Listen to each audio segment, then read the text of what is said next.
Bonjour, bonjour, ceux qui sont pas en vacances. On n'est pas encore très nombreux. Il y a peut-être encore un autobus qui va arriver. On verra bien. Donc ici, il y a des tomates devant moi. C'est Anne-Marie qui nous a ramené deux sortes d'anciennes semences, mais qui sont nouveaux pour le jardinage ici, qu'on n'avait pas avant. Donc ça, c'est la rose de Sibérie. Donc une belle grande tomate quand même. Et celle-ci, c'est celle du lac de Brette. Donc c'est une qui a été mise au point par une famille en Suisse. Elle donne aussi, surtout des très belles tomates, quoi, hein. Un peu genre cœur de bœuf, mais ce n'est pas vraiment une cœur de bœuf. Ça, c'est une petite tomate poivron, mais à l'intérieur, c'est quand même comme une tomate ordinaire. Tandis que la tomate que j'ai parlé dans le temps à farcir, ceux-là, elles sont plus grandes que ça, hein, comme un gros poivron, vraiment la taille d'un poivron. Mais à l'intérieur, il y a un petit peu de semences, mais il n'y a pas beaucoup de chair. Mais elles vont très très très bien à farcir au four, et c'est très bon à manger. Donc ça aussi, je vous conseille éventuellement une fois d'essayer. De toute façon, il faut toujours essayer. Nous autres aussi, toutes ces semences-là qui sont nouveaux dans le catalogue, on les essaye. Il y en a peut-être aussi qu'on trouve qui ne sont pas intéressants, mais parfois d'une année à l'autre, d'un plan à l'autre, parfois ça change. Moi j'ai par exemple le Belgian Old Farmers.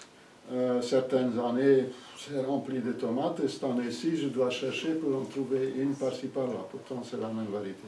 Donc il faut avoir un peu de patience. Et je ne sais pas si je n'ai pas dit la fois passée aussi. Peut-être aussi avoir un peu de patience pour les cueillir, à ce qu'ils soient vraiment bien mûrs pour avoir le goût qui est fort sucré, ou différent, quoi.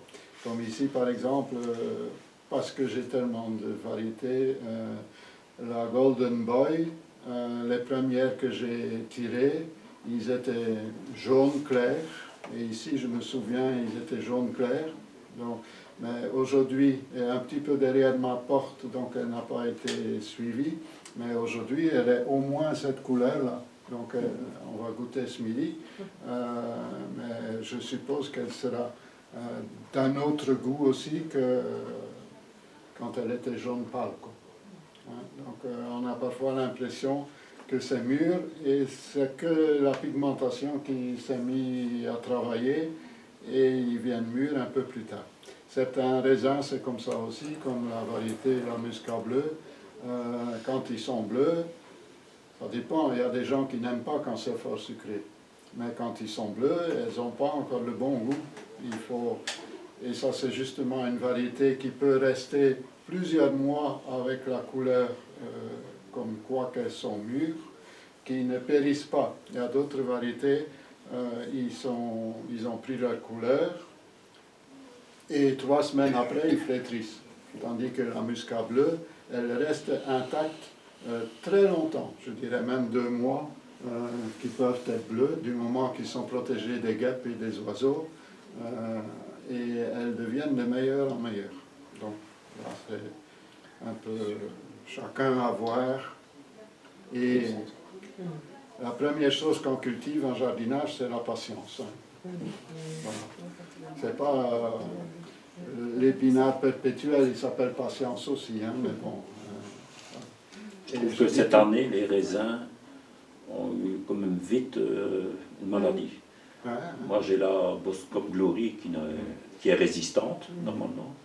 Et ici, j'ai eu quand même pas mal de mildiou. Paulodium sur les grappes. Donc, pas sur les feuilles, sur les grappes. Donc, les grappes, il reste quelques grappes incomplètes. Et alors, celles qui ont le mieux résisté, c'est celles qui étaient un peu sous un plastique. Donc, que je laisse courir dehors. Hein, donc, c'est une vigne qui est dehors. Et là, j'ai eu les grappes complètes, quoi. Donc le mauvais temps fait quand même... Oui, ça fait beaucoup. Moi j'ai une variété, mais qui n'est pas résistante aux maladies, qui est dans une serre mais il y a un petit endroit au-dessus, là, qu'il peut avoir un petit peu de pluie.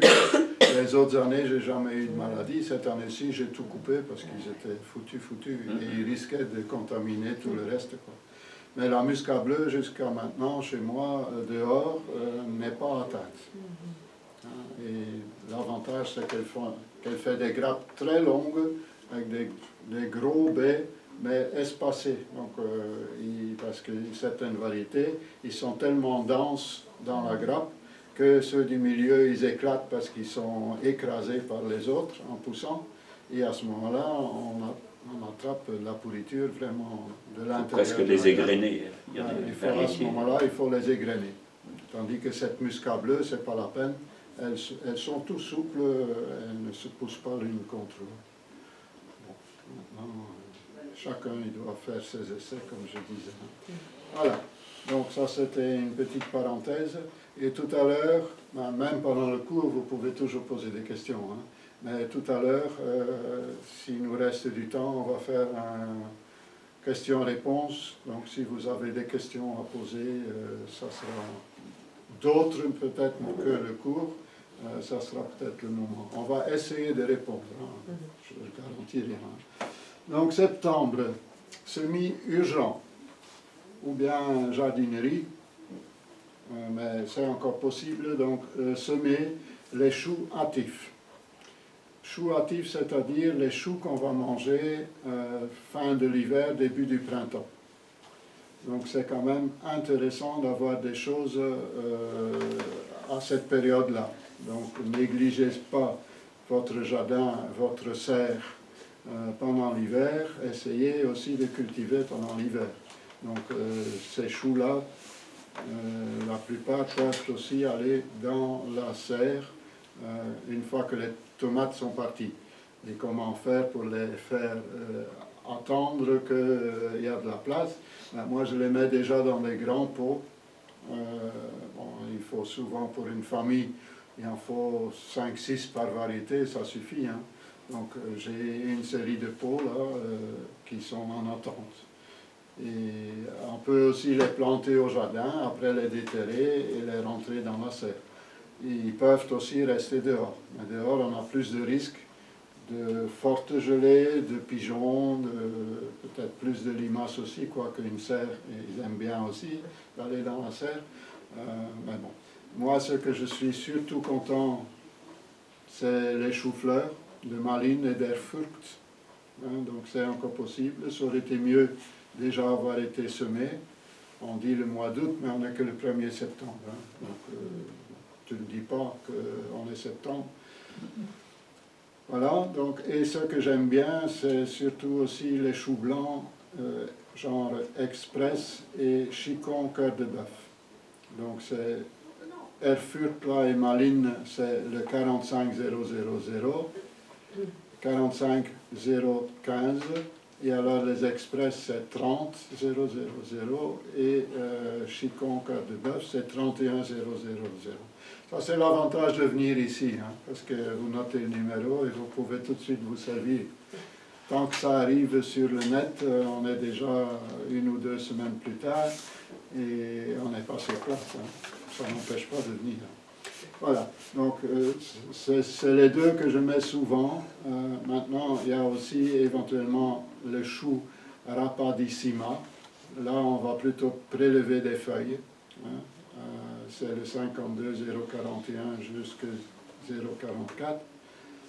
Il y a aussi les choux de Savoie, qu'on appelle aussi choux de mai.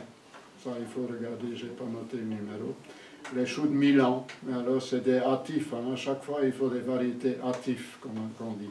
Donc, ils ont une période moins longue pour produire, nécessaire pour produire. Donc, de Milan, c'est par exemple celui de Vienne, 37000, de Saint-Jean, 37050, ou les gros de Vertu, 3800. Il y en a certainement d'autres. Hein. Et dans les choux rouges, on peut aussi, et alors c'est plutôt ce qu'on disait tête de nègre, mais qui s'appelle maintenant tête noire. C'est un peu comme le carnaval, là, hein, on ne peut plus avoir le sauvage, ici on ne peut plus avoir la tête de nègre. C'est pas péjoratif de dire tête de nègre, je ne vois pas pourquoi on ne veut plus. Mais bon. Voilà. On dit parfois chou blanc aussi, hein. Bon, on va pas tiquer là-dessus. Alors, les jeunes choux, en principe, ne gèlent pas, mais ils sont quand même attaqués, surtout par les pigeons en hiver, parce qu'un pigeon n'est pas vraiment, les ramiers en tout cas, ne sont pas vraiment grainivores. Ils mangent les graines aussi, hein, comme maintenant, ils sont dans les champs où ça a été moissonné pour manger ce qui reste. Moi, j'avais une belle chope là de blé qui avait poussé tout seul avec mes déchets des poules et tout ça. Et bon, un jour, je vois s'envoler un ramier, je n'ai pas fait tout de suite attention. Et le lendemain, je voyais tout était croqué et il y avait tout décortiqué. Donc, il avait trouvé ma petite choc parmi tout mon bazar pour manger. Ben, au moins, c'est pas perdu, quoi. Mais bon, c'était pas pour lui que je l'avais que je l'avais laissé pousser. C'est pas grave. Alors, donc ça c'est dans les urgents. Dans les urgents, moi je dirais aussi que maintenant c'est la plantation des fraisiers, surtout des fraisiers qui produisent au mois de mai, là, mai-juin. Le plus vite qu'on sait les planter, le meilleur sera le résultat. Donc c'est même mieux, mais il faut avoir des plantes. C'est ça toujours la difficulté, de le faire au mois de juillet qu'au mois de septembre, et en tout cas mieux que du mois de novembre ou du printemps. Hein, comme ça, ils ont la possibilité de s'implanter. Donc essayez de les prélever, si c'est dans votre fraisier que vous voulez faire une autre ligne, essayez de les prélever avec un maximum de racines. Il faut savoir qu'un fraisier pousse à la surface.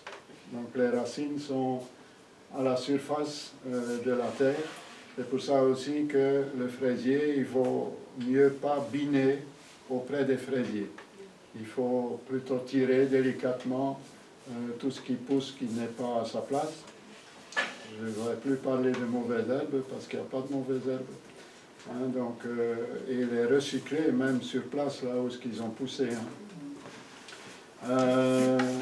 Ce qui veut dire aussi que les fraisiers souffrent parfois du manque d'eau.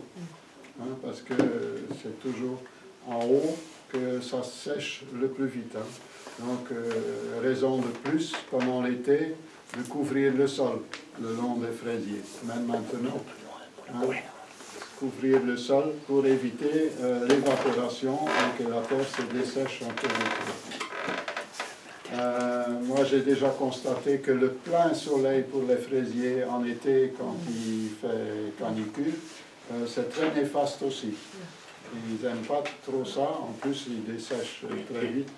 Donc essayez de planter quelque chose qui vient un peu plus haut, du côté sud, le long de votre ligne ou votre petit parc de fraises.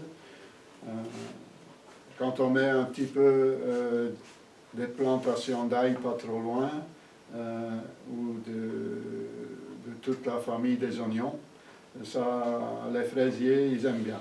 Donc, elles n'auront pas le goût d'ail ou d'oignon, mais elles auront un goût encore un peu plus fort de fraises. Donc ça, ils aiment bien. Il faut voir si c'est faisable. Mais on peut aussi éventuellement, quand on enlève les oignons et tout ça, toute cette verdure qui a séché, on peut éventuellement aussi mettre au pied des fraisiers. Le fraisier, c'est la plante qui attire le plus les autres plantes. C'est pour ça que dans les fraises, souvent, il y a beaucoup d'herbes sauvages qui viennent, ou des ressemis d'autres légumes qui ont monté en graines et qui sont ressemés. Donc, voilà, ça c'est un peu la spécificité. Bon, je ne suis pas un peu fou, hein, mais c'est parce qu'il y a une petite mouchette là. Voilà, donc, pensez à vos fraises. Au printemps, on peut planter les fraises remontant. Et c'est souvent ceux-là qu'on plante au printemps et qu'on trouve dans les jardineries, les remontants. Donc là, il y aura une petite récolte au départ, pas grand-chose, et elles donneront relativement bien cette période-ci, quoi, à partir du mois d'août, et parfois jusqu'au gelée. Ça dépend un petit peu de l'emplacement, ça dépend un petit peu de la variété. mais ils auront peut-être en période de sécheresse, de temps en temps, une fois besoin quand même d'un petit peu d'eau, tout au moins une bonne couverture du sol pour éviter qu'il dessèche. Souvent pour les fraises qui produisent au printemps, on ne paille pas trop au printemps. On laisse peut-être ce qui a été paillé l'année d'avant, qui est devenu la plupart du temps sombre, pour que le sol il se réchauffe. Là, on n'a pas, en principe pas encore le problème de sécheresse, mais on a parfois le problème un peu de froid. Donc tout ce qui est foncé, ça vous savez certainement, se réchauffe beaucoup mieux et plus vite que tout ce qui est clair. Donc si on met de la paille, ça se fait beaucoup pour qu'il soit propre, etc. On va mettre juste après la floraison. On va essayer de mettre ça juste après la floraison. Sinon, on paille avec quelque chose de plus foncé. Le paillage, même d'ailleurs, de paille ou d'autres choses, qui est devenu presque terreau, quoi. Bon, d'après une étude de l'INRA, il paraîtrait que c'est surtout le terreau déjà utilisé pour d'autres choses. Mettre ça au pied des fraises, ce serait le meilleur paillage pour les fraisiers. C'est avec ça, en faisant des expériences, qu'ils ont trouvé que les résultats étaient meilleurs. Donc les anciens terreaux recyclés un peu. Fraisiers aiment un peu le terrain, c'est encore un peu, par endroit un peu plus difficile, aiment un terrain pas trop calcaire, un petit peu. Les fraises des bois, ils poussent dans les forêts, dans les lisières des forêts souvent. Et c'est là aussi qu'il y a eu beaucoup de compostage de feuilles naturelles ou d'aiguilles de pin, etc. Et ça, ils aiment bien. Bon, maintenant, nos fraises à nous sont un peu quand même des descendants de ça, des améliorations entre guillemets, quoique une fraise des bois, c'est délicieux. C'est peut-être qu'à ce moment-là, on n'a pas grand-chose d'autre à se mettre dans la bouche aussi, mais bon, voilà, donc on essaye quand même un petit peu d'imiter, si possible, les conditions naturelles des plantes. Voilà, je ne sais pas s'il y a des questions sur les fraises spécialement. Ouais, il y a les remontantes et les non remontantes, ouais. Mais j'ai lu dans les articles qu'il y en a qui produisent à partir de juin jusqu'en décembre, et les remontantes aussi.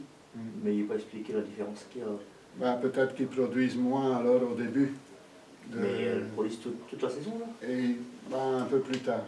Ils commencent à produire plus tard et ils continuent. Tandis que les autres, ils produisent au mois de mai, juin, et ils reproduisent souvent août, septembre, maintenant.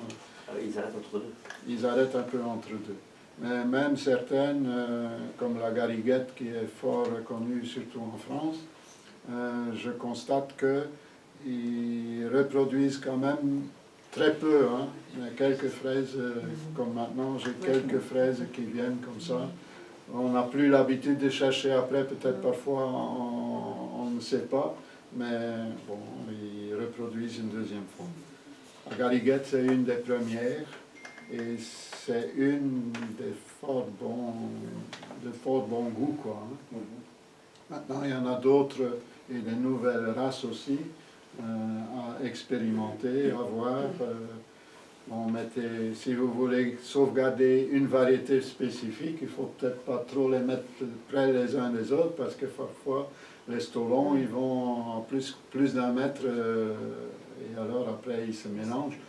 Si c'est que pour vous, c'est pas grave, hein, que vous avez, il y a même des gens qui préfèrent avoir toutes sortes mélangées. Donc ça, c'est à chacun de voir. Mais si c'est pour dire, je veux garder ma variété, ben, il faudra quand même plus ou moins les séparer, ou bien suivre alors le fil d'Ariane pour trouver les stolons qui conviennent ou qui viennent de telle ou telle plante. Bien sûr, c'est toujours mieux de prendre les stolons des variétés que vous trouvez, ou des plants, même dans la même variété, qui donnent le meilleur résultat au niveau production, au niveau goût, et essayer de repérer cela. Ça, c'est quand on cueille, qu'on mange sur place. Parfois, on dit « Oh, mais ça, c'est vraiment une bonne. » Et le lendemain ou le surlendemain, oh, oui, elle est bonne. On mettait un petit piquet à côté, comme ça, vous savez, repérer. Parce qu'après, on a oublié, hein, moi aussi. Hein. Oui, c'était quelque part là, mais c'était laquelle maintenant? On met un petit bâton ou quelque chose et on s'est repéré comme ça. On a aussi des terrains en fraises, hein, et des terrains parce que c'est très difficile de faire pousser des fraises. J'ai pas de... Un fraisier est quand même assez gourmand, donc pas trop d'azote, sinon vous allez avoir la pourriture grise, hein, quand il y a trop d'azote. Je dirais au printemps, surtout, il ne faut plus mettre de l'azote. Bon. Qu'est-ce qu'on peut mettre alors? Un petit peu de cendre de bois, un petit peu de poudre d'os éventuellement pour faire fleurir. Cendre de bois, c'est surtout un peu pour la potasse, mais il y a un peu de calcaire dedans quand même. Mais bon, c'est pas si fort que ça, donc ça ne va pas nuire. Ouais. Et peut-être avant l'hiver, alors mettre un peu d'engrais séché de vache ou de cheval ou vache et poule, etc. Il y a un tas de différentes sortes possibles à trouver, et aussi la consoude, etc., qui contient beaucoup moins d'azote quand même, qui contient beaucoup d'éléments, surtout la potasse aussi. L'ortie à éviter, surtout au printemps, parce qu'elle contient quand même beaucoup d'azote. D'autres plantes, oui, mais peut-être pas au fraisier. Et surtout pas une fois qu'ils sont commencés à fleurir. Là, c'est la porte ouverte au déboire et aux pourritures après. Tu conseilles de changer, de renouveler les pieds de fraises au bout de combien d'années? On dit 4 ans, mais je dis il faut observer. Tant que le feuillage est bel, beau, je sais pas, un feuillage est beau, et que c'est des grandes feuilles, c'est bon. Quand les feuilles diminuent de taille, c'est qu'ils sont atteints par un virus. Maintenant, si on met de l'engrais du commerce qui fait pousser très fort, je dirais que tous les 2 ans, il faudra changer. Mais planter des fraises de façon de nos grands-pères, et peut-être nous maintenant, qu'on est pour certains aussi grands-pères, hein, ça peut durer plusieurs années. Et je dis, il faut regarder. Et quel plan choisir? Ben, les plus beaux, même si c'est le 2e ou le 3e, on a beaucoup de livres, on dit il faut toujours prendre le premier. Non, si le premier est chétif et le 2e est beau, ben prenez le beau. Donc ça n'a pas vraiment d'importance. On peut aussi couper les stolons. Il y en a qui disent que ça épuise le pied mère. C'est sûr que ça épuise un peu le pied mère, mais après, c'est un peu comme avec nous, hein. Nous on s'épuise à nourrir nos bébés, et après quand on est un peu plus âgé, ben, les enfants ils viennent nous aider. Et là c'est un peu la même chose. Donc ça épuise au départ un peu le pied mère pour pousser, et après ça s'enracine, et il y a un va-et-vient entre la mère et l'enfant, si je peux dire. Hein, donc, voilà. Bon, c'est sûr que quand ça devient trop touffu, c'est pas bon non plus. Hein, donc il faut toujours garder raison, hein, et il ne faut pas que c'est tout l'un sur l'autre. Là aussi, on risque de faire des pourritures après. Hein. Mais de temps en temps, une fois changé, bon, ça peut te faire du bien. Mais ce que tu peux faire aussi, c'est prévoir. Donc tu fais une nouvelle fraiseraie, mais tu laisses encore l'ancienne, au moins pour 1 an. Comme ça, elle a le temps de bien prendre, d'être en force, et après on peut supprimer à la fin de fructification, éventuellement les anciens. Si vous faites qu'une nouvelle et tu tires toutes les vieilles, ben, tu risques d'avoir un peu moins quand même de récolte. Voilà, les fraises, c'était pas prévu, on s'en fout. Et un ingrédient, peut-être que, je ne sais pas si, je pense pas que tu en as parlé, qui est favorable aux fraises, aux framboisiers aussi, c'est le broyat. Le broyat de bois. Pourquoi? Parce que les fraises, leurs racines s'entendent bien avec un milieu mycorhizien, c'est-à-dire que ce sont des champignons qui dégradent le bois et s'entendent bien avec les racines des fraisiers. Donc, ils s'échangent de la nourriture entre eux. Donc, ça veut dire que le broyat, on le met en surface et à la longue, ça se décompose et c'est profitable pour le fraisier et pour le framboisier. Et ça s'explique aussi du fait qu'on retrouve ces plantes-là en laurier de bois, là où il y a aussi des branches qui tombent et qui se décomposent sur le sol. Donc c'est un ingrédient. Et si vous avez du broyat, ben, réservez-le pour ces plantes-là. En même temps, ça fait couverture du sol, donc ça retient l'humidité. Il y a beaucoup de vers de terre qui vont venir et d'autres insectes, des bactéries et tout ça, qui va faire que votre sol sera quand même plus perméable aussi. Donc il va mieux absorber l'eau. Parce qu'une terre trop dure, ben, l'eau coule au-dessus, part, ne pénètre beaucoup moins bien. C'est pour ça qu'on a les coulées de boue. Quand il y a des gros orages pour certains champs, qu'il n'y a plus eu de compostage. Maintenant c'est interdit, mais dans le temps on brûlait même les pailles parce qu'on trouvait ça néfaste. Maintenant c'est interdit de brûler les déchets des jardins. Ça il faut savoir. Si vous avez un voisin qui ne vous aime pas, il va vous dénoncer. Mais de toute façon, la plupart, sauf les maladies à virus, mais la plupart des maladies à champignons, en étant compostées, disparaissent ou font venir aussi le contre-champignon. Donc en nature, c'est toujours un éternel combat entre les êtres vivants sur place. Donc là, vous attirez le combattant qui va faire que peut-être que l'attaque l'année d'après va être moins virulente que s'il n'est pas présent. Donc tout ça, c'est plus comme il y a 20 ans qu'on sortait le bazooka et qu'on tirait sur tout le monde. On essaye maintenant de comprendre de plus en plus et on constate que de moins en moins on a compris. Donc on essaye de comprendre de plus en plus ce que c'est la nature. Ben, la nature tend toujours vers un équilibre. Ouais, donc il y a des forces dans un sens comme dans l'autre. Et si on n'y touche pas, ben, il y a un équilibre qui s'installe. Ici on a été contacté d'ailleurs par le VUB, donc l'université flamande de Bruxelles. Ils vont venir jeudi parce que ça les intéresse de faire des recherches sur le sol d'un jardin en permaculture depuis presque 50 ans. Jardin-forêt. Même jardin-forêt.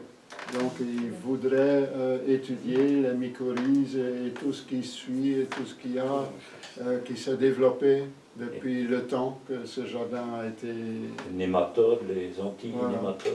Voilà. Donc ils ont demandé si on veut bien collaborer avec eux. Ben, on a sauté de joie que ça intéresse plus haut, quoi. Hein.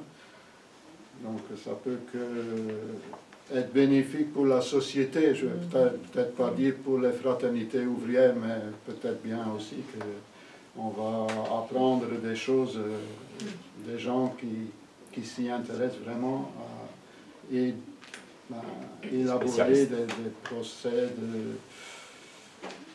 que la nature elle fabrique, qu'elle fait. J'ai du mal à expliquer le quoi et le comment, mais on verra. Alors, les semis du mois.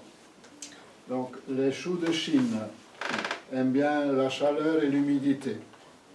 La chaleur, en tout cas, on l'a. Certaines régions, l'humidité, ils ont eu plus qu'assez. Nous, pas.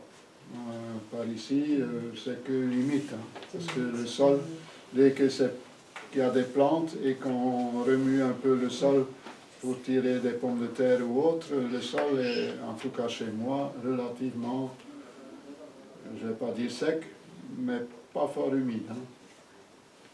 La moutarde aussi. Donc il y a les moutardes éventuellement pour faire de la moutarde, mais c'est bien des graines spécifiques, une variété spécifique. Et il y a la moutarde d'épinard. Celle-là, je trouve qu'elle est fort intéressante. Donc les choux de Chine, c'est 51 et suivant, jusqu'à 51,090, 90. Les moutardes, c'est 107,050 jusqu'à 107,060. Et il y a la moutarde aussi en grès vert, hein, qui se trouve dans le petit couloir là derrière la porte. La moutarde d'épinard, donc c'est 107,000 à 107,047. Pourquoi c'est intéressant celle-là? Parce que en condimentaire dans les salades de tomates, dans les salades de toutes sortes, donne un petit goût piquant. Et c'est aussi de la famille du chou. On mange plus assez de chou. Donc là, on a les propriétés du chou sans avoir le goût du chou. Parfois, il y en a qui aiment moins ou que ça relève ou je ne sais pas. Mais là, on a possibilité de manger ça et avoir les propriétés du chou en nourriture. La moutarde engrais vert, donc c'est aussi de la famille des choux. Donc il y en a qui disent faites attention, mettez pas toujours des choux au même endroit. Mais apparemment, des chercheurs aussi ont constaté que c'est donc pour ne pas attraper l'hernie du chou. L'hernie du chou, c'est une espèce champignon, je ne sais même pas si c'est vraiment un champignon, c'est des nodules qui se mettent et ça fait des boursouflettes sur les racines. Ça pue, ça sent très mauvais. Et ça fait que les choux ne donnent plus de résultats. D'après des recherches, cette moutarde engrais vert combattrait cette hernie du chou. Encore une fois, quelque chose qu'on ne s'imaginait pas, sans qu'il y a des gens qui font vraiment des recherches appropriées. La moutarde d'épinard ne gèle pas. Quand on la laisse monter en graines, elle va se ressemer tout seul. Il y en a des rouges, il y en a des vertes, il y en a des plus piquants que d'autres. Ça, il faut un petit peu regarder dans le catalogue alors les explications à côté. Ils n'ont pas non plus d'acide oxalique. Donc ils peuvent être doux ou piquants, mais il n'y a pas d'acide oxalique. Ils aiment bien, tous ces moutardes et tous ces choux de Chine et tout ça, aiment bien la pleine lumière et de l'espace pour pousser. Donc pas les uns sur les autres. Donc laisser suffisamment de place. Bon, ça dépend maintenant des espèces. Hein. Les uns se développent plus, donc on va laisser plus de place que d'autres. Ce qui ne gèle pas non plus, c'est la roquette. Et la roquette semée août-septembre, on n'est que le 1er août. Hein. Août-septembre monte très rarement en graines. Donc on l'a plus longtemps et une période qu'on n'a pas grand-chose, qu'on a moins d'autres choses. Quoique si on met mais ça je vais revenir, hein, les chicorées, tout ça, on sait avoir des choses pendant l'hiver. Mais c'est une des choses qui peuvent être intéressantes.